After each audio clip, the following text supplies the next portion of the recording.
Got it. Hello out there in YouTube land. Our guest today is the Venerable Myeong Jin Eunsahn. And I'm going to let him tell us about himself.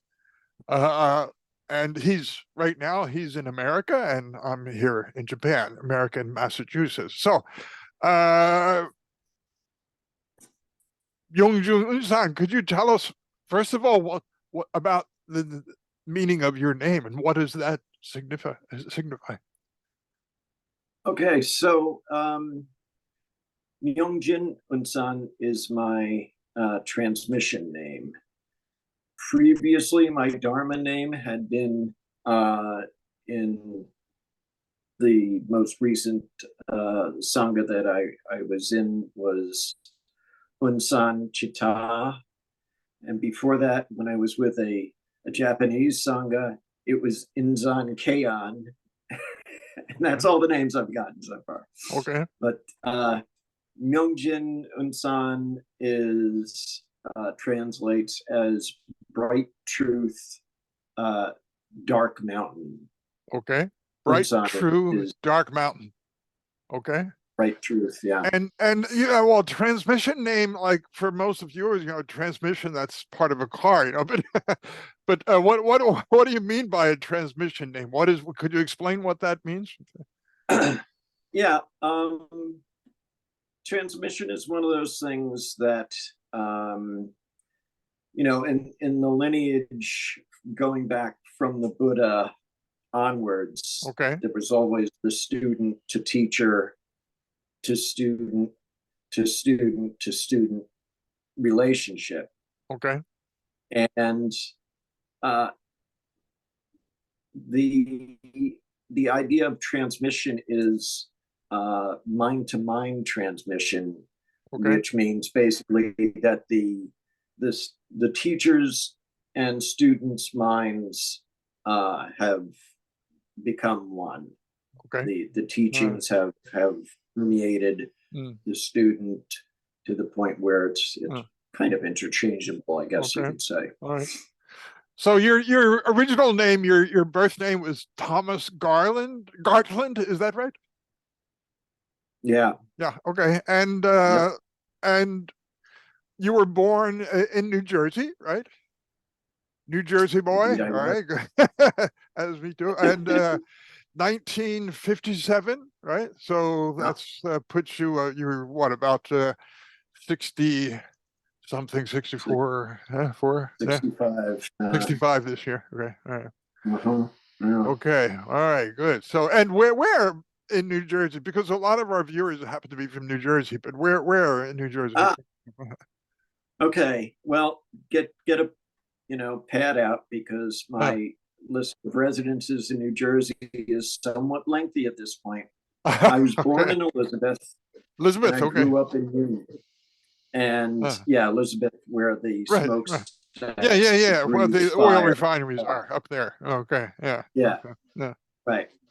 And from there, when I was 17, I went away to college in New Haven and basically never came back. Okay. And after New Haven, I moved to New York for a while. All right. And then back to Jersey, which was back to Elizabeth first, then to Union again. Okay. Then to Long Branch, then to Tinton Falls, then to Brick, then to East Brunswick, then to Lawrenceville. Wow. So, okay. So, right. Yeah. And you mentioned you went to university in Connecticut. New Haven, you said? Well, what university is that? University of New Haven. University of New Haven. Okay. All right. Yeah. Okay. Good. And so, in this little bio data you sent me, something I'm confused about, and this is my own personal thing from my translating work that I've done for Taneda Santoka. I think you know who he is, right? Japanese wandering haiku poet. And Yep. A lot of English language translators say that he was ordained, right?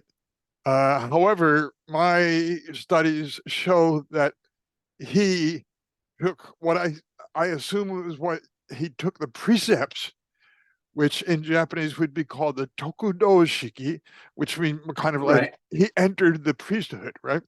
Right. But the other ceremony, which would have give ordained him, he never had. So in this, you are an ordained Zen Buddhist priest. Is that correct? So which Yes. of these which would you say shows the like ordainment, right? It would be receive the priest precepts or receive the monk precepts, or what is the difference in those? So it varies with the number of precepts that you take. Like Okay. lay practitioners take 5 Okay. to start with, and Right. then you know, generally speaking, for Western or American Zen, the next one is the Bodhisattva precepts, which Okay. is usually 10 or 16. Okay. And then after that, if you continue taking precepts, the next ones up are the priesthood, the ordaining Okay. precepts, and that All right. 54 of them. That's what um, I took in 2014, actually. 2014. Okay. So you were ordained in 2014. You can say that? Okay. Right. Okay. Right. Yes. And by ordainment means that what you can perform certain ceremonies and so forth is Yeah. like okay. Exactly. Uh and for example, a funeral ceremony or something like that. And okay, Right. all right. So tell us this is really kind of interesting. What moved you to become interested in Buddhism or in Zen Buddhism in particular? Um, okay, so I grew up um, in a certain Christian religion, went to parochial school, the whole deal, Uh-huh. you know, So from Catholic, is that correct? yeah, Parochial schools? Okay, okay. All right. from kindergarten through the end of high school, all Okay. parochial Uh-huh. school, and in spite of their best efforts over that amount of time, Hmm. uh, it just it never quite felt right, or it wasn't. Uh-huh. Okay. It didn't feel enough, I Okay. guess you Okay. could say. All right. And so I started looking around at different things, and a variety of things. And starting in like 1980 or so, it was when I started um, devoting myself to studying Buddhism. Right. And I read, Tibetan, I read Japanese, I read Korean, I read Zen, I read Tibetan, I read all these different things, right? Right. Right. Different, writings from different types of practitioners of Buddhism. Well, excuse me, And but Sean, when you talk about your readings, like, could you give us some examples of the early on readings that inspired you most? And the oh, um, well, uh, okay, and not any sort of chronological right, order. okay, right, There was something along the lines of 365 Buddha, or Buddha 365, or okay, something along those lines, okay, which was like just a daily, okay, one writing per day, okay, just right, a pretty short paragraph long or whatever. okay, And then I guess starting from then, um, it progressed from there. I was also, and this may have had as much to do with it as anything else. I was really into reading the beat writers, the Kerouacs and Kerouac and okay, Snyder and all those guys, Snyder right? and Ginsberg, yeah. Well, Ginsberg, he's up from around where you are, from Patterson, right? In North Jersey, right? Yeah. Okay. And as much as anything, that's what spurred my interest to go further, I think. Okay. I also read, this was sort of interesting because it was kind of a happy accident. I read Zen Mind, Beginner's Mind by Shunryu Suzuki. Okay. All right. Soto Priest founded the San Francisco Zen Center. Okay. And then one day I was in the bookstore and I saw the name Suzuki on the spine of a book. So I just grabbed it. And it turned out it was D.T. Suzuki. Dice. Yeah. Okay. Yeah. Suzuki Dice. Yeah. Okay. Right. And it was quite a shock because D.T. Suzuki writes rather dry academic sort of, the history of Zen or the manual of Zen. Right. And, Shunryu Suzuki was an actual Zen practitioner. Right. And Zen Mind, Beginner's Mind, and any number of the other books that he's written, they were actually collections of Dharma talks that he had given. Right. So yeah. They weren't about Buddhism. They weren't about Zen. This was Zen. This was the actual practice of Zen. Right. Yeah. And then what else? The Dropping Ashes on the Buddha by Sung San is another one that I could recommend that figured into it.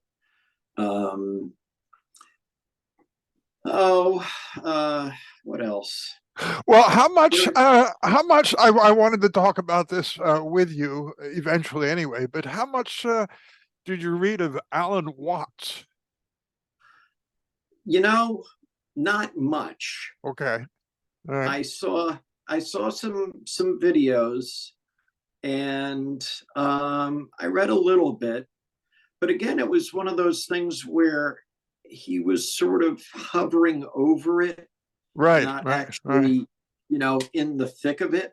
Right. So, the Suzuki Roshi, the Sung San, those guys that were actually practicing Zen, were the things that I was more interested in reading. Who do we have here? This is a book I read a couple of years ago.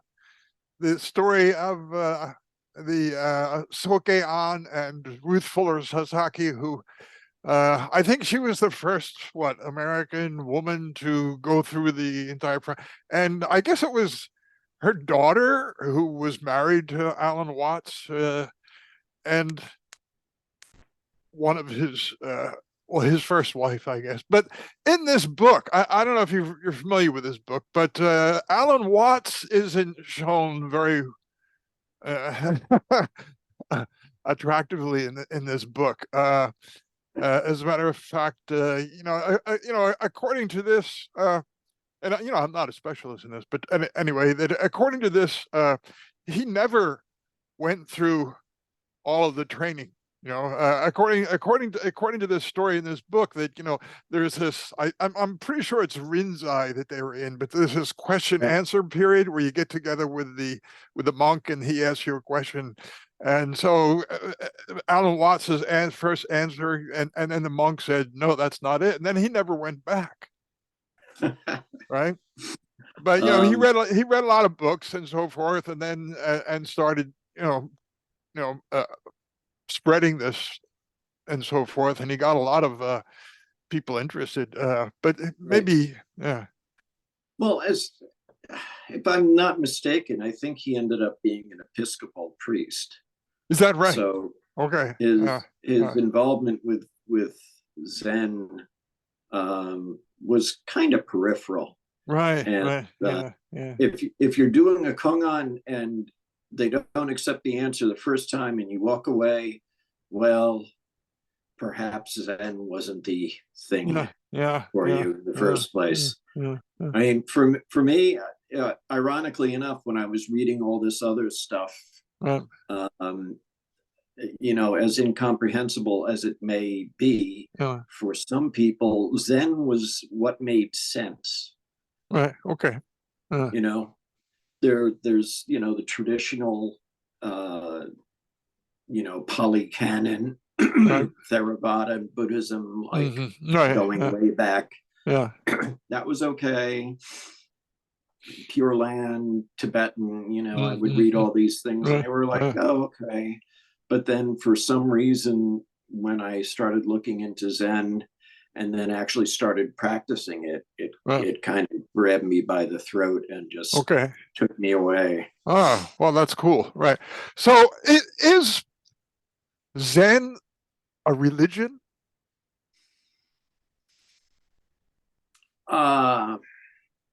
Well, it's not a separate religion from Buddhism.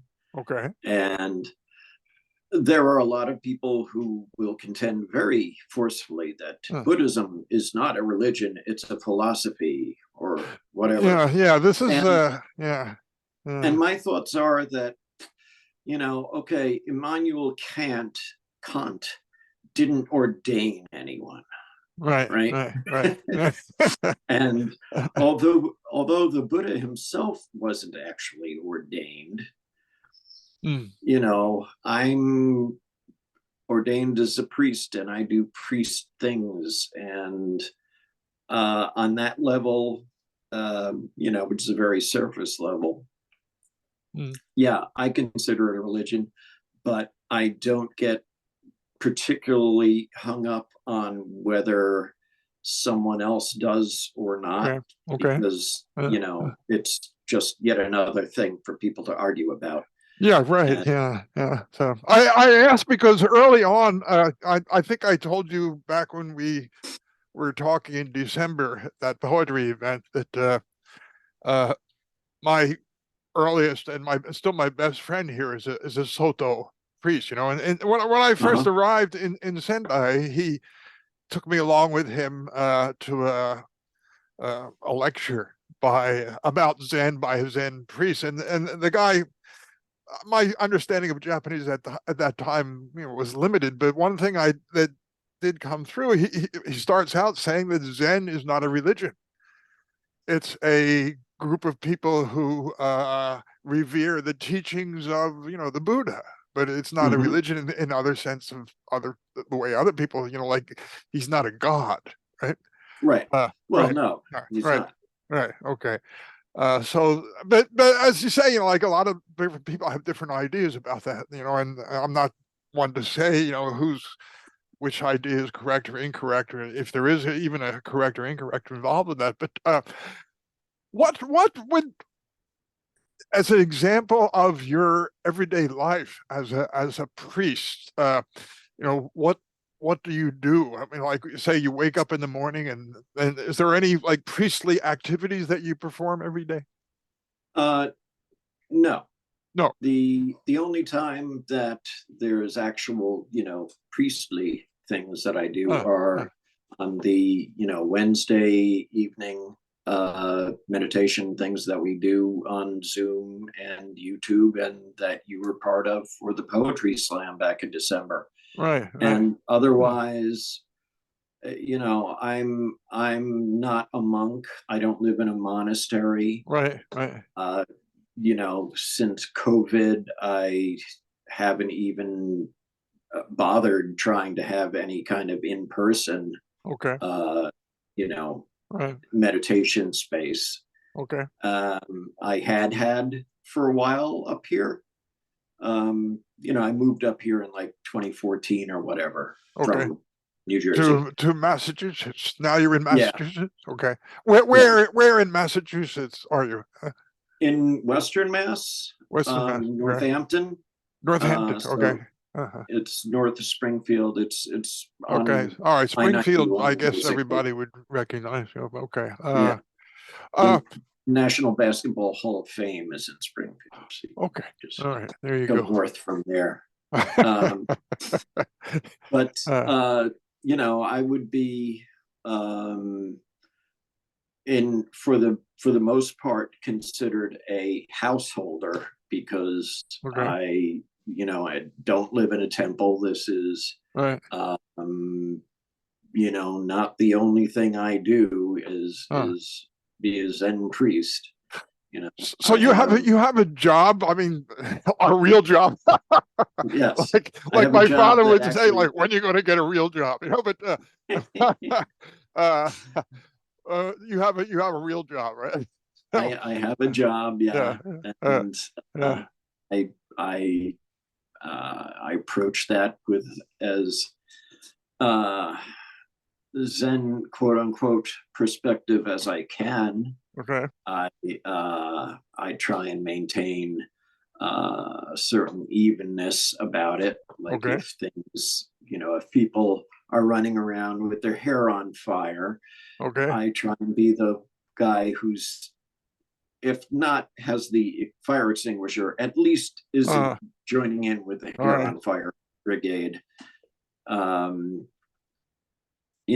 I try and be ethical about things, Okay. like All right. not get over on clients or whatever. All right. Um, Well, I guess you go to a workplace, I guess, right? An office or well, something like that. And no. when you're there, I mean, like, do you walk a Namu Amidabur? When you um, greet people, you don't give them the whatever, no, this what no, is the one-armed this thing is like that, right? Right. it's Yeah. just Uh, the other half of Okay. it's All right. Okay. just But you don't do quite that. You just say often. hi, Joe, or whatever. How you doing this morning, right? But right? Yeah, Okay. All yeah, right. I All mean, right. Okay. again, COVID factors into everything, right? All right. So I had worked from home for years and All right. then actually worked for a place that I had to go to, Okay. uh, which was novel for a little while because, All right. when you work at home All right. alone, Yeah. you're pretty much alone for a good Okay. portion of the day. So actually being in the same room with other people was kind of a novelty for a little while. Okay. And that was wearing off. And then came, COVID. Right. And so I Yeah. was Everybody's home. ever since then, it's been Yeah. working Yeah. from Yeah. home again, which is fun. Uh, saying that Home Alone is this is maybe about your personal life. You're not married? I live with someone. Okay. Okay. All right. So, all right. All right. So, I have and I have three kids. you have three kids. Okay. Yeah. And are they with you there in Massachusetts, or they're No, grown up no. and off or somewhere? But Yeah. In fact, I think I might have sent you a picture right, of right. I'm me. just going to bring that up now. Yeah, that's So and that's ask you me to performing my talk about son's that. Right. son and This I think is the daughter-in-law's. one you're referring to. Is that it? Yep, Okay. yep. And look, what That's talk about who these people? I see you there in the background, right? And right. who are all the rest of these people here? Okay, well, the one in white is my daughter-in-law, That's your Kate. daughter-in-law. Okay, Yeah. Kate. Right. And then that is Tom, who's married to her. And then the two guys in the Uh, background uh. are my other two sons, Damien and Cormac. So back here, Damon and Carmack. Okay, all right. Yeah. And so you have three sons. Yes, Or three indeed. sons, my three sons. I was just thinking about that television program this morning because it happens that I saw on Facebook that it's National Sons Day in America. And I was thinking of that TV program, My Three Sons, from with Ah, Frederick Murray. But okay. And so did you perform the wedding ceremony? yeah, yeah. Okay. That's All me right. in my gray robes in the background there. Okay. And I've never been to a Zen wedding before. So like how is that different than a Christian wedding? Could you talk about that a bit? Well, we didn't talk about God. Mm-hmm. you know, it was, Well, do they take the you know, same vows that they would cons- in a yeah, pretty yeah, much. okay. Um, yeah, I mean, they wrote their own vows Okay. All right. themselves. Uh-huh. All Um, right. and a lot of the um, other things were like my teacher had performed some weddings. So I, you know, basically pulled things from the script he used All right. and added in some other things. And Okay. I didn't want to go, too Buddhist, too Zen on everybody, Right, right. because Yeah, yeah. I was actually the Uh, only, so far as I'm aware, mm, the only practicing Buddhist in the room at that point. So I didn't okay. want to, Uh, okay. go too haywire with it. Okay. But yeah, I incorporated All right. a bunch of stuff, and the bride's grandfather even complimented me as to how nice Uh, a ceremony it was afterwards. okay. And granddad was definitely not a Buddhist, let's Okay. say. Have you ever done a Zen funeral? No, No, not no, yet. Okay. no. Eventually, you might have to, So, right? I mean, you have a what is this here that you sent me? This which one is you? You're the guy on the left or the right? I'm the guy on the left, On the left and with the dark glasses. Okay. yes, Uh-huh. that was when I was up in New Haven. I Okay. was how old would I have been there? Like 21 or 22. So this Wow. is pretty much ancient history, and that's me playing bass. Okay. And And did you, this? I assume that you had a group and you had a name. What was your group's name? the name of this band Uh, was the Snots, the with a Z at Snots, the end. like what comes With out a your Z, nose. yeah, with a Z at Great, the great. I end. love it. Yeah, that's cool. And what kind of music how would Oh, you? it was Uh, it was a punk band. a We were punk. we were Oh, okay. just, Yeah. So yeah. no question about it. Okay. Yeah. So I think you're what 57. So you're 3 years younger. When I was in college and the punk wasn't a thing yet. So this must have been like just after I left America, I guess. But yeah. Yeah, this would have been 1977, Oh, 78 or really? something like that. Okay. Yeah. Yeah. So I was out of my undergrad then. That's okay. All right. So, all right. And what else we have here? We have and yeah.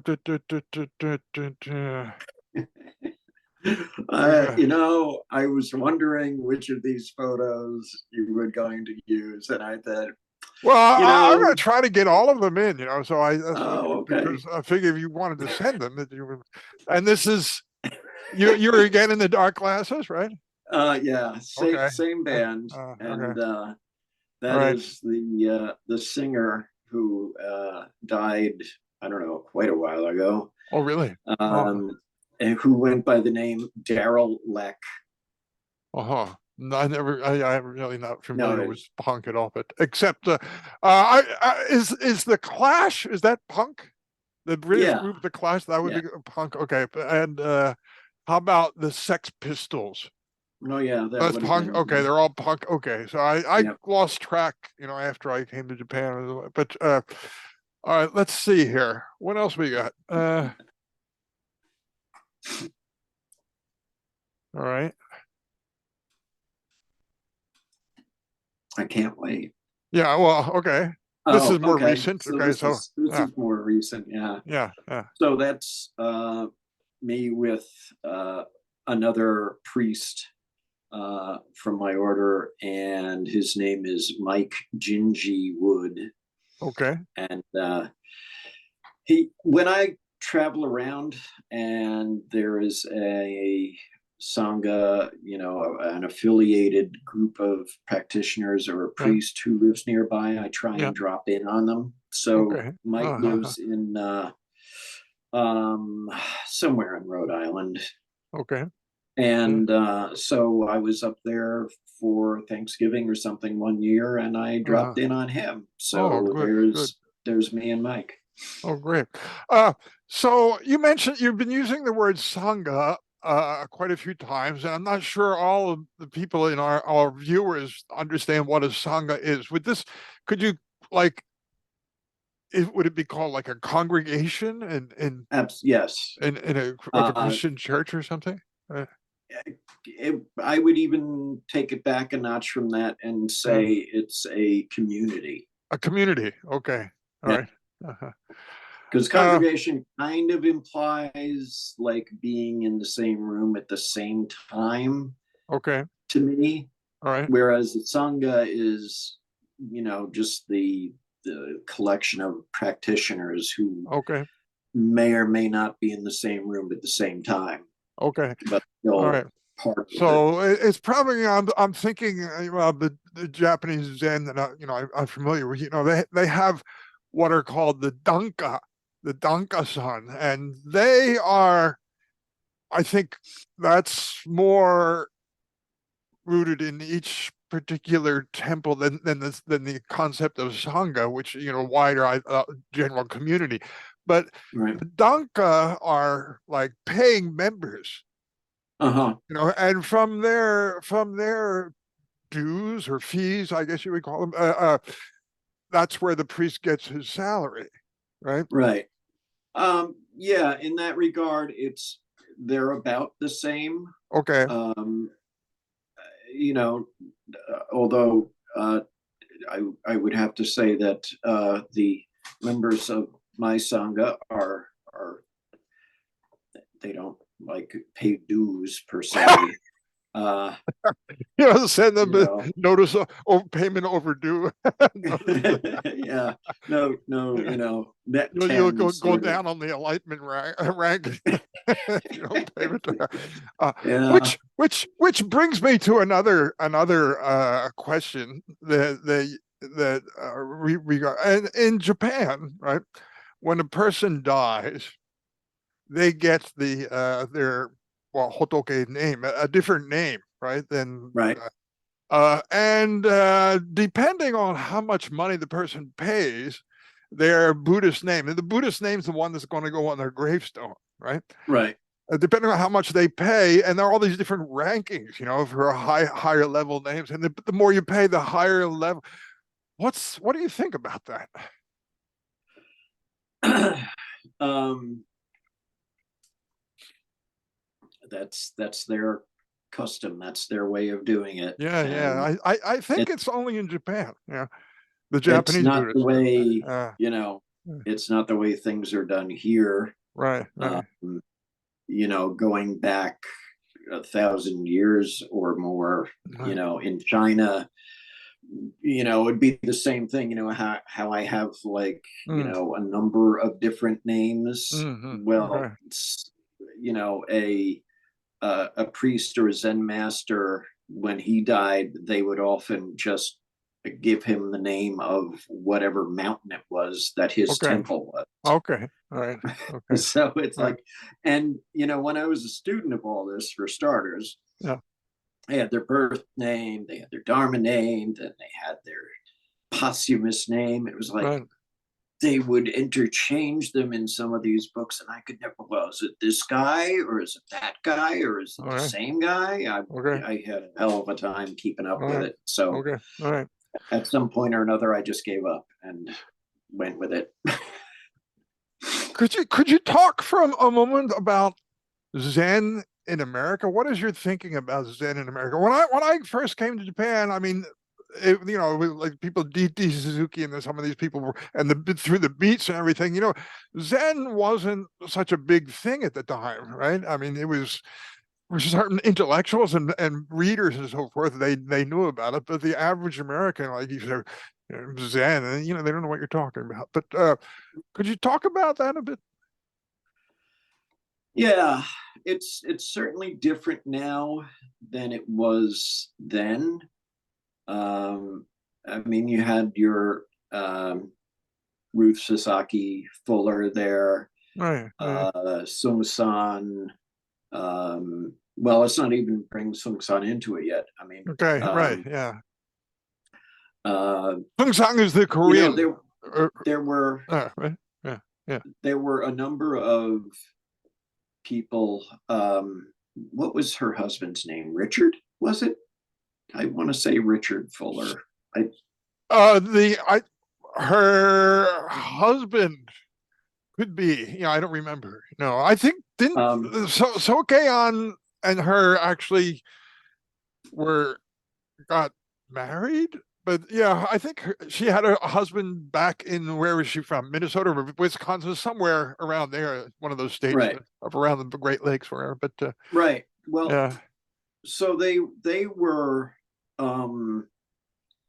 like one of the yeah, earliest, I guess you could say, converts okay, that actually started up a Zen center in Rochester, Minnesota. right. Minnesota, And okay, yeah, um, that was, he came in contact with it as a prisoner of war in World War II, okay, which, uh, I uh, guess any gate can be a Dharma gate, right? You can you uh, can come across the teachings wherever. right, right, Um, yeah, so, but you had your Suzuki Roshi and Sung San and a number of others that came from Asia okay, and started temples here. Sung San, who started the Providence Zen Center, he was already a Zen master in Korea, like, okay, received transmission and, okay, acknowledgement, all that. right, And he came over from Korea and was actually working in a laundromat for a while, hmm, as the story goes, okay, and then eventually founded the uh, Providence Zen Center and the Quantum School of Zen, which is now actually worldwide. There's, okay. some is So in Poland. when did he first come to America from Korea? And where was in Korea? Was he from Seoul or Busan, or where is that? um, I don't remember where. I want Okay, to say it might have been Busan. okay, I don't remember what okay. exactly Well, it that's not was. important, but all right, but Yeah. yeah. Um, so he came over in I guess it was 82, 82, so 83. fairly recently. Okay, Yeah, so fairly. You oh. and I would think it's fairly recent, but Well, yeah, to someone born right, in right, 20, right, yeah, yeah, whatever, it's yeah, ancient yeah, history. yeah. It's 40 Uh, years ago now, right, right, yeah, you yeah. know? Well, right, okay, but and could he speak English at that time? Yeah, So yeah, he studied English in Korea, I guess, and okay, all probably, right, you okay, know. yeah. So yeah, Um, Korean, there was that Korean War thing. So I right, yeah, bet a a lot big of American people, presence over there, right, and yeah, a lot of people, needed to pick up some English, right, you yeah, know, yeah, right, yeah. and they also unfortunately picked up a liking for spam, but Spam, yeah, that's kind of popular here too. You know, they sell it in all the supermarkets. Yeah, spam. Who the hell wants spam? But um but yeah, so he came over in the early 80s and mm-hmm. started all that. And so um he would be my great grand teacher, I guess. Okay, Let me think. Yeah, great grand teacher. okay, So my teacher's teacher all right. had him as a teacher. Well, how far back does this Korean Zen lineage go? I mean, like, when did it begin in Korea? Oh, um, it's kind of hard to say because generally, broadly speaking, you could say Uh, Buddhism came to Korea probably around the 800s. Okay. Right. And where it actually became Zen was with this monk known as Wanhyo. And there's an interesting Wanhyo story if you have a Yeah. moment. Yeah, sure. Okay. Yeah. So Wanhyo and his fellow monk, and by the way, going back then, you couldn't really say there was a Zen or a this or a that. It was all pretty much Buddhism in general. Okay. All right. And, Yeah. and things kind of took off in different directions. Right. So anyway, he and his fellow monk, Sung, were going to China to learn the Great Way, learn from the Chinese masters. Okay. So he and Sung set out, and at one point they're like just about to get on the boat, but it's pouring rain and it's stormy and they can't get on the boat and there's no place for them, so they end up spending the night in a cave. Right. And in the middle of the night, Wanhyo wakes up. It's a cave, so it's not like there's a light switch you can flip on. Right. Yeah. But he wakes up and he's thirsty, so he feels around and there's this great, a gourd with some water in it. How lucky am I? So he drinks it, and it's the best water ever. Right. And so then the sun comes up the next day, and he realizes that this wonderful water that he thought he was drinking out of a gourd, it turns out it was a skull and had bits of flesh still hanging. Oh my God. And he immediately vomited. And but that was his great awakening in a way. His revelation was that mind makes everything. Right. Skull with water in it isn't necessarily good or bad in and of itself. Yeah. It's all how you think about it. If you think it's a gourd and you're thirsty and it's the middle of the night, wonderful. And if you find out the next morning that the thing you were drinking out of turns out not to have been a gourd, it's like, was his thirst being satiated the night before any less satiated because it happened to be a skull with kind of vile water in it? So that was his big revelation, was that mind makes everything. Everything we do and everything we think is predicated on our perceptions, this good and bad dualism. And so his thought was, well, no reason for me to go to China now. We did actually get on the boat and go over.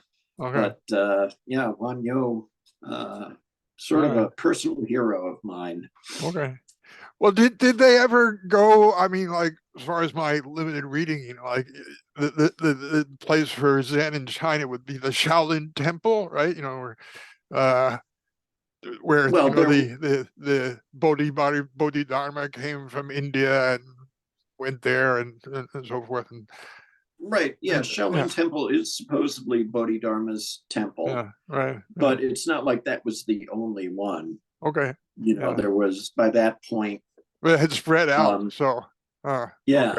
Bodhidharma was around, in the 500s, let's say, and then during the Tang and Song dynasties, from like 600 through 800 or 900, it spread pretty wide from there and then continued after that. But there were things like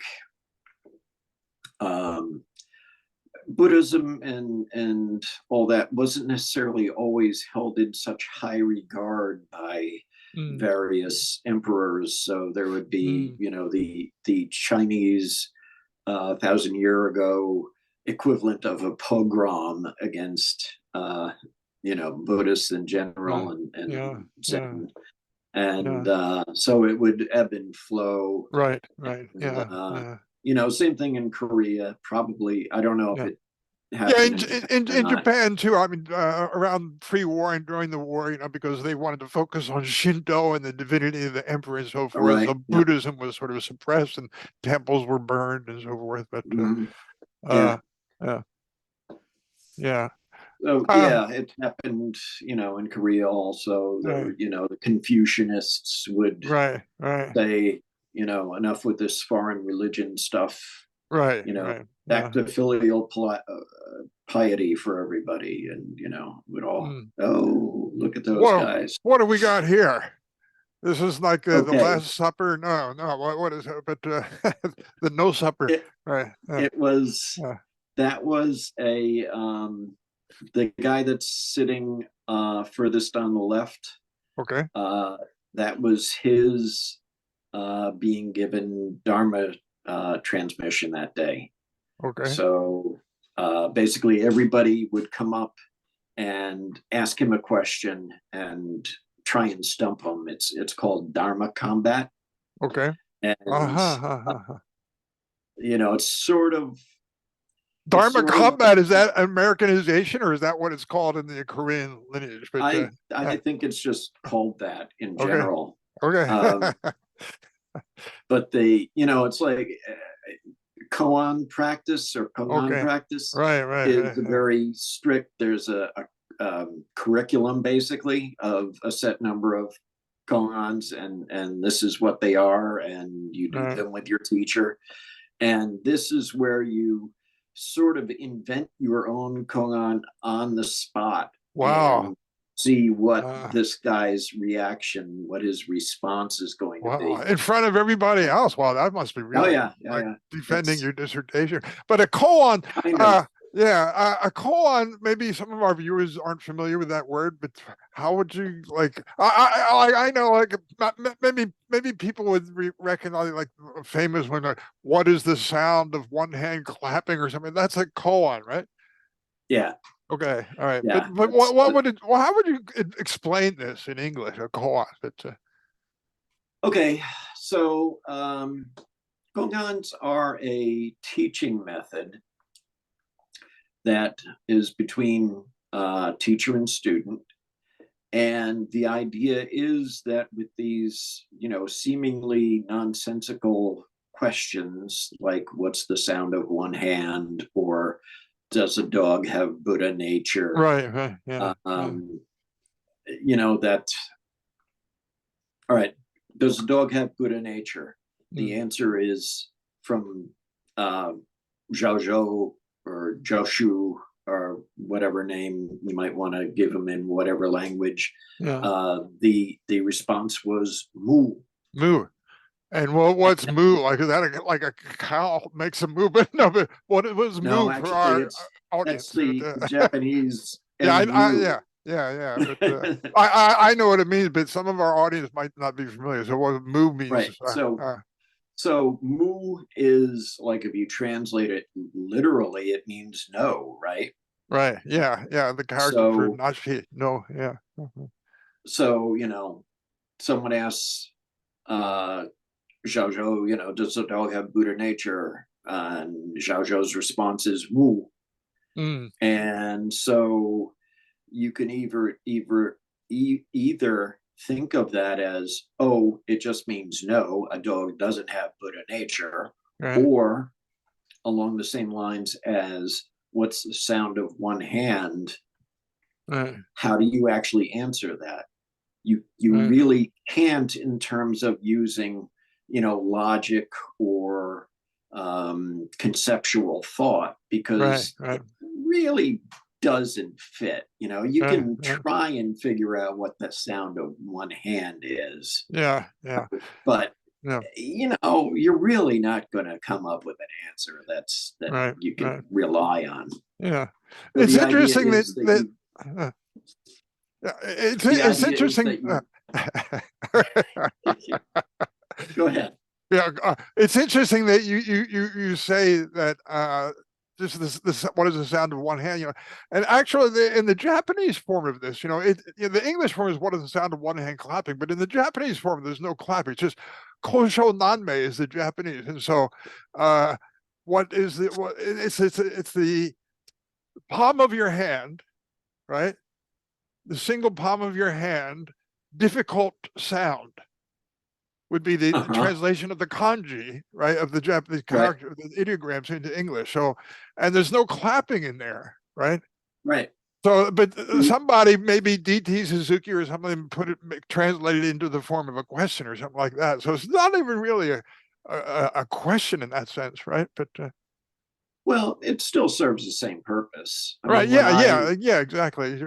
When I worked on that koan with my teacher, there was no clapping involved, right? And a response to something like that, I can't exactly remember specifically, but it's entirely possible that when I was asked that one, that I might have given my teacher a high five. Not entirely positive about that. And I'm also not entirely positive whether that response was acceptable on that day. All right. But it's certainly when I work on koans with my current students, it's tough on Zoom, since that's the only way you meet anymore. But I can't say that I would out of hand dismiss that as a response. I see in this photo that we're looking at that three have like totally shaved heads. I mean, is there, and you don't, but I guess there's no real requirement that you have to shave, or for this novice, I guess you call him, the examinee, was it required that he shave his head? Why do Buddhists shave their head to begin with? Why don't you talk about that a minute? Well, going way back to the time of the Buddha, shaving their head was a way to, and wearing the patched robes was a way to signify that they were, not regular issue householders. Okay. They didn't have day jobs. Okay. They were, mendicants, or they were monks, on a certain path or something. Yeah. I mean, I even hesitate to use the word monk, because that, they probably weren't really monks then per se, although they were called bhikshus, which is now translated as monk, but whatever. So traditionally, that carried down, and there were all kinds of ceremonies when, people would become ordained, that part of the ceremony involved, someone shaving their head. Okay. Right. Someone else shaves the new priest's head. And there were other variations on that also that involved, like, taking a burning stick of incense and planting that in their head also. Wow. And apparently that had something to do with being able to show the tax collector that they were actually a Buddhist monk. And, this is going back to like China. Yeah. Where, they weren't just a lazy guy who got, shaved his head so he could get away without paying taxes. This was like, okay, so it's like either in the arm, I've seen people with the incense burns, or at the top of the head. Okay. And as much as anything, the shaving of the head is to signify a lack of attachment. Okay. You're not attached to outward appearances, Okay. that effectively you are showing that there's less separation between you and others, that the oneness is more apparent when everybody is has the shaved heads. There's no law about it. How about, I wanted to ask you, and we don't have much time left, but how about vegetarianism in the Zen in America? Interesting question. Are you a vegetarian? I am, yes. Okay, all right. There are the temples that I've been to that have like live-in cooks and all that, and serve meals to the residents. They all tend to be vegetarian menus altogether. Are all Buddhists or Zen practitioners vegetarian? No. Are they vegan? No. It's another one of those things that gives people a reason to argue. Right. Yeah. So, some will say, oh, well, back in the day of the Buddha, when they went out, they begged for food. Yeah. They would take what was ever given to them in their bowl. Right. Yeah. They had to accept meat, it that. could be rice, vegetables, who knows? Yeah. And so a lot of people use that rationale to justify their continued eating of meat. Okay. I guess, in China, there weren't a whole lot of people that you could beg from. Right. If you went out with your alms bowl and you were begging, you probably ate better the day before than the people you were begging from. So that, whole thing. Yeah, the connection of it goes back to before Buddhism, actually, the concept of ahimsa, right? Do no harm, right? And it's all related to karma and that kind of stuff, right? And so how do you think about that? Well, do you believe in karma? Oh, absolutely. Okay. I don't think it's not a thing to be believed in or not. It's just like something happens and something happens afterwards, right? Yeah, right. There's no like mystery or mysticism or wrath of a deity involved. It's like, if you get drunk and get behind the wheel of a car and crash your car, it's not because the finger of God guided your car into that. That's karma. In the car, you get the car. Sorry. Scott. Yeah. I mean, it's like you made an action, and that was the action that resulted from it, right? And you call that karma. That's okay. The literal definition of karma is action. Action, and causation. Okay. Right. Action. So, behavior and so on. So it's not like there's there's good karma, there's bad karma, and all that stuff, but it's just cause and effect. Okay. And I don't even like to use the words cause and effect. I just think in terms of like natural progression. Okay. That if you go down this road, you're going to get to this place, and if you go down this road, you're going to get to a different place. Okay.